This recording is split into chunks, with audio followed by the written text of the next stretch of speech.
আরে দাঁড়াও, যদি দুধকে আইস কিউব বানিয়ে মুখে লাগাও তাহলে এটা ধীরে ধীরে ডেড সেলস দূর করবে।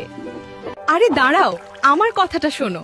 অ্যালোভেরা দিয়ে আইস কিউব বানিয়ে মুখে লাগালে স্কিন ভেতর থেকে ক্লিন আর রিপেয়ার হবে।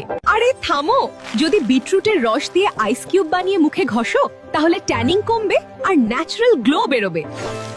আরে দাঁড়াও, চাল ধোয়া জল দিয়ে আইস কিউব বানিয়ে মুখে লাগালে কালো দাগ কমবে আর স্কিন হবে আরো ব্রাইট। আরে শোনো না, এরকম স্কিন কেয়ার ভিডিও ভালো লাগলে এখনই আমাদের পেজটা ফলো করে নাও। আমি তোমার জিহ্বা, আমাকে দেখতে যদি সাদা সাদা লাগে তাহলে বুঝে নিও তোমার হজমে সমস্যা আছে। আর যদি আমাকে দেখতে হলুদ হলুদ মনে হয় তাহলে বুঝে নিও তোমার জন্ডিস বা লিভারে সমস্যা আছে। এবং জিহ্বা যদি হালকা ব্যথা ও গোটা গোটা হয় তাহলে বুঝে নিও তোমার ভিটামিন বি এর অভাব রয়েছে।